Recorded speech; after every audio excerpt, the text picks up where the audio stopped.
All right, everybody, we're going to analyze the data that we started to analyze in the first video in which we provided the descriptives for the participants that were in our study. Now we're going to do some inferential statistics to see if there are any relationships between the variables in our studies. So here we have some of the things that you may remember as the variables. So we had whether the participant has social media, their preferred social media, how addicted they are, whether participants are in a relationship.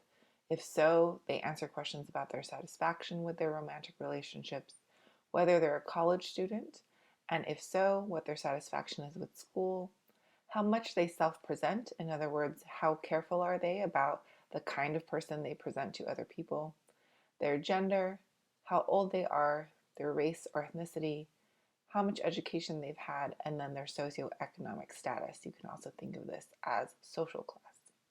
That's our variable view. If we go down here to data view, we see that the variables are now along the top and the information that participants have provided for us are in the cells. You'll notice that there are some things that are missing. That's a little dot. In this particular variable, that's because this person answered that they were not in a relationship, and so they didn't get the questions having to do with satisfaction in a relationship. Same over here. This person is not a college student, so they did not actually answer questions related to their school satisfaction.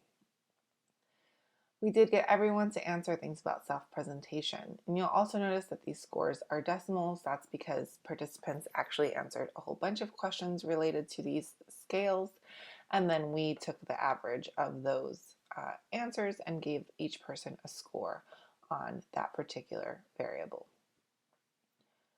We're going to run two different types of t-statistic tests and then one ANOVA on these data. You'll notice that I will not be doing related samples t-statistic, and that's because we don't have any data that's actually related. We don't have any time 1, time 2 data, and we don't have any matched samples data. So we're going to run a single sample t-statistic as well as an independent samples t-statistic. You always want to start by going up to analyze. And for all of our purposes today, we'll be comparing means. So all t-tests as well as the ANOVA compare means to each other. You'll see that the single sample t-test is actually called the one sample t-test in SPSS. You're going to go ahead and click on that. And then you'll want to move your variables into this dialog box. You'll notice that I actually already have it set up, but I'm going to take everything out so that you can see what I did. So the first thing is to tell SPSS what variable you want to analyze. Let's pull this out so you can see everything that's on there. We want to look at whether addiction to social media is significantly different than what you might expect in the population. So we're going to move that variable over. You can analyze a lot of variables at once, but I'm just going to show you what one looks like. Now, it doesn't know what the expected population mean is. I do. This was a scale that you answered on a 1 to 5 scale. So 1, you never do these things. 5, you always do these things. So the number that's right in the middle is 3. So we're going to compare our sample's addiction to social media to the middle of the scale. That's our best guess for what the population mean is. I'm going to click OK. Your results will pop up in the output file. Remember to put everything in your output file. Don't open new output files for different analyses. Everything's going to fall right in here. And then you're going to get this craziness. I'm going to explain to you what's going on in these results in some PowerPoint slides so that way you can see it a little bit better. If you want, you can stay here to do the next analysis. We're going to see if addiction to social media maybe differs depending on gender. So this would be an independent samples t-test.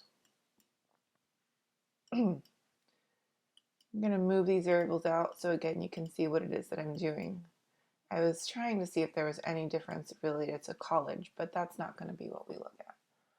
So what we want to see is if there's a difference in addiction to social media. So we're going to put that as our test variable. And we don't want to compare college students to non-college students. We want to compare men to women. So we're going to take gender, put it as our grouping variable, So that means what this t-test is going to compare. So we have to tell it what the groups are. We labeled 1 as female and 2 as male, so we're going to compare those two groups. Click OK. You'll notice that our output now has another t-test in it. It looks similar, but it's actually a little bit longer. So again, I'm going to show you what all of these various boxes mean within the PowerPoint slide so it's a little bit more clear. Finally, we're going to see if there's a difference by what kinds of social media people are using. In this case, I want to see if there's a difference in self-presentation. So how aware are you of the way that people look at you and how much do you care about that? So we're going to look at how self-presentation differs depending on what kind of media you prefer. So I took it from this list and moved it into my factor. You guys learned what that is. Factor is the thing that changes. You can also think of it as your independent variable. So this is your dependent variable. Here's our independent variable. You'll notice that we have some options over here. And one of the things that you can look at is Tukey's. A Tukey's is a post hoc test. In other words, you run this analysis after the ANOVA when it's significant. In this case, we do it all at once. So you'll notice that there are actually a whole bunch of post hoc tests that you can run. Tukey's is just one of them. It's not automatically checked. You'll have to go in and check it yourself. And you also tell it the alpha level. So you could run an alpha level of 0.01 if you desired. We're going to ignore everything else. You'll learn about some of those in an advanced statistics class. I actually only know about 2 others that are on this list. Click continue, then click OK. So we have a lot going on. The one way is all of the results of our ANOVA. That's here. You'll notice it starts with descriptives. Then comes Tukey's under the post hoc test. So that's here. And then we have this crazy box down here as well. Again, I'm going to show you what all of these numbers mean in the PowerPoint. Do know that for homogeneous subsets, this does tell you a little bit about which groups are significantly different from each other, but it's a little bit hard to understand. So I'm not necessarily going to teach you how to use that one, but I can in class if you'd like. What I will be showing you is the information in this box, which is simply duplicated in this box. You are looking at it in a slightly different way. Now, some people do want to know about the self-presentation of men versus women. So why don't we run that analysis? I'm not necessarily going to write it up. I'm just curious. So let's see if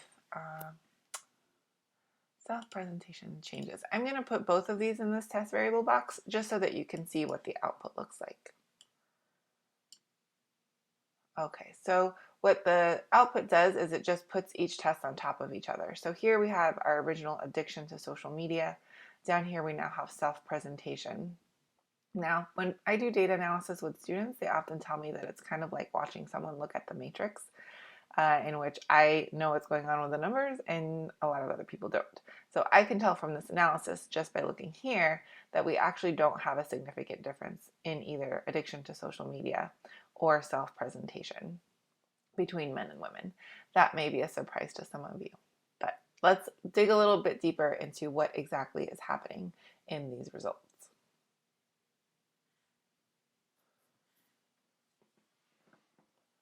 All right, let's take that output that we just got and turn it into some report or some results that we can report in an APA style paper. We'll go through each t-statistic as well as the ANOVA and figure out what does it mean for hypothesis testing and what does it mean for writing up our results. So let's take a closer look at that output that we just got from our SPSS. It looks like this. So let's break this down. The first thing that you see is that top box, and those are your descriptives. So it gives you your sample size, as well as your mean, your standard deviation, and your standard error. You have learned in this class how to calculate all of those by hand. SPSS gives it to you nicely. For this bottom box, when you run a t-test, actually all of them, they will give you this thing called the 95% confidence interval. We're going to ignore that. It's another type of effect size. It's telling you how powerful your effect is, but we didn't learn that in this class, and it's really just something slightly different from the effect size that we have learned. SPSS gives you everything, and it allows you to pick and choose what it is that you want to report. We're not going to report the 95% confidence interval.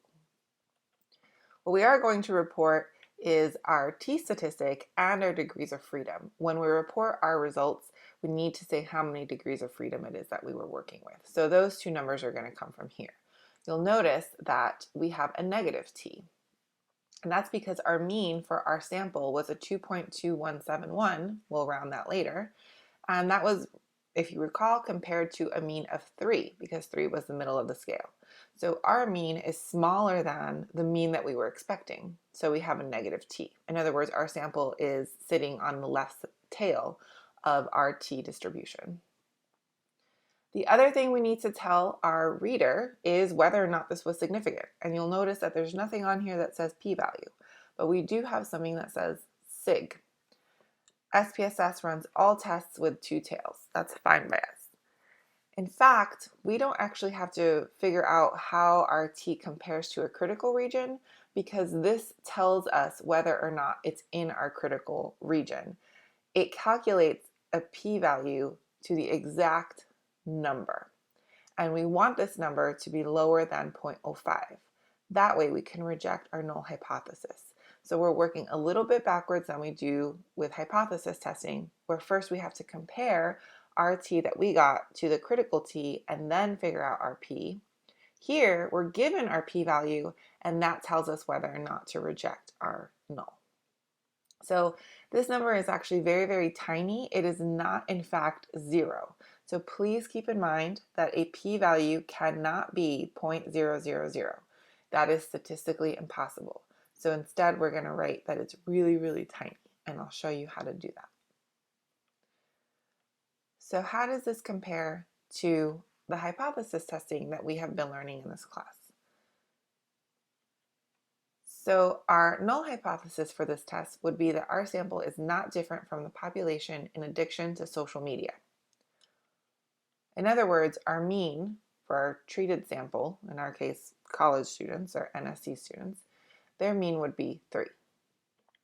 However, our alternative is that our sample is different from the population in addiction to social media. I'm running a 2-tailed test because I really have no idea whether it might be higher or lower.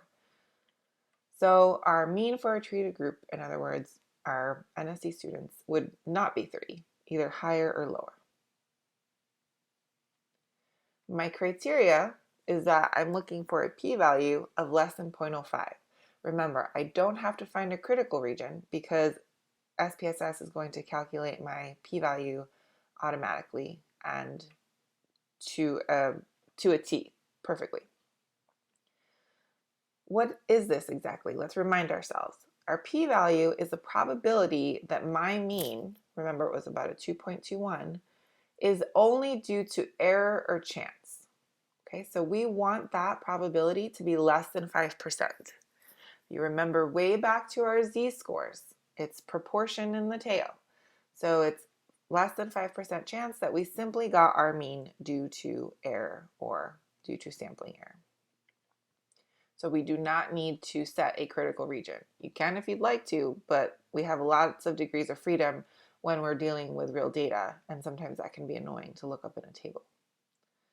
Instead, SPSS calculates our exact p-value. All right, so step 3, we just look to our output that we just got. We had a t of negative 6.582. We're going to round that when we report for APA style, and our p-value is really, really, really tiny. So we don't say that it's 0.000, we say that it's less than 0.001. In SPSS, if you were to click in, double click on that p-value, it's actually a really tiny number, but it can only show you 3 decimals. And so we're just going to say that it's less than 0.001 when we report. So again, cannot be 0.000. This is statistically impossible. This means that we have a 0% chance of having made a type 1 error, and that's just never true. So we want to be very honest. We could have made a type 1 error if we reject our null. It's just that that probability is very small. And we can reject our null because our p-value is less than 0.05. So it seems that NSC students are not addicted to social media. It seems maybe they are casual users of social media. Remember that hypothesis testing is what you're doing as you are running studies. It is not what you report.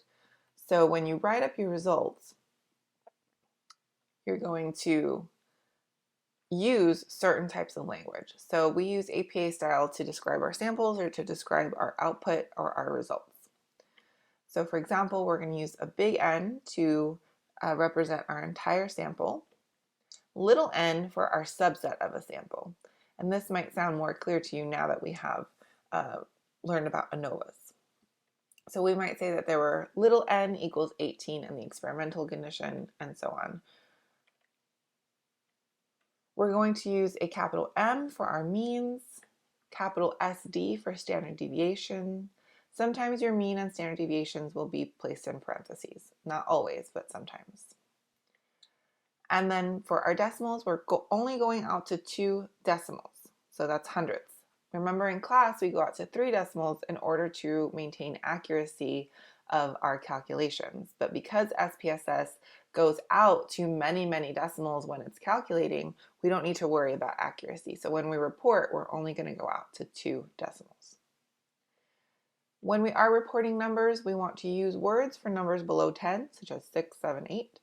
And use numbers anything above 10. So you would actually put 1, 1 for 11, 1, 2 for 12, and so on.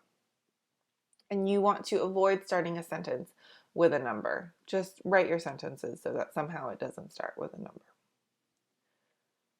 So how would we write up our APA style t-statistic? I'm going to give you a basic template, but please keep in mind that it really doesn't have to be this exact sentence. This just gives you an idea of what it is that you have to report when you report a t-test. So you want to indicate something about the group. So things that are in all caps you would want to replace. So participants in group, maybe for us it's NSC students, were higher or lower in the variable. So what is it that they were being tested on? What's being measured? Are they higher or lower than what you expected? And then for each of these, you're going to report the values, so the mean and standard deviations if you have them. If you are able to reject your null, if you have a significant difference, you would then write that the difference was significant. And this part here, all of these actual statistics, these need to stay exactly like this. So you'll notice that we have an italicized t. We're going to plug in what our degrees of freedom were. We're going to plug in what our t was. We're going to plug in what our p-value was, and actually we have to calculate our r-squared by hand. For some reason, SPSS doesn't give it to us. So we can go ahead and calculate our effect size by hand.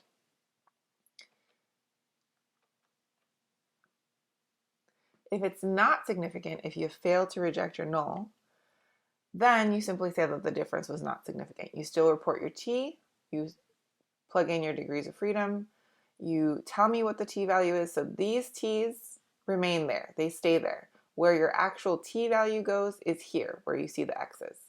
You'll see what it looks like in just a second. And then you have your p-value, again, the exact p-value that SPSS is going to give you. So what does that mean for something like what we just did? Let's write those up. So for the single sample t-statistic that we just ran, we're going to write that NSC students, that's our group, were lower in addiction to social media. We report their M and their standard deviation, and we round that out to 2 decimals. That's the midpoint of the scale. So our expected population mean was 3, because that was the middle of the scale. The difference was significant. So we tell our reader what our statistic was that we ran, that's a t, with 42 degrees of freedom, and it gave us a t of 6.58. You'll notice that I switched this from negative to positive because when we report, it doesn't really matter whether it was on the right or the left. All that matters is that the p-value is less than 0.05. And clearly, this lower in addiction to social media is telling the reader what exactly the difference was. So the negative here would be somewhat redundant. So we know that the mean was lower than what we expected. So we can just say that the t-statistic is 6.58. And then our p-value was less than 0.001, so very, very tiny. And here I went ahead and calculated my r-squared. So the r-squared was a 0.51, which is actually a pretty big r-squared. So that's pretty exciting. All right, so you're starting to see how it is that we take our analysis and make that into the results that you're seeing in some of those papers that you might be reading in some of your psychology classes or other classes in which you're reading original research.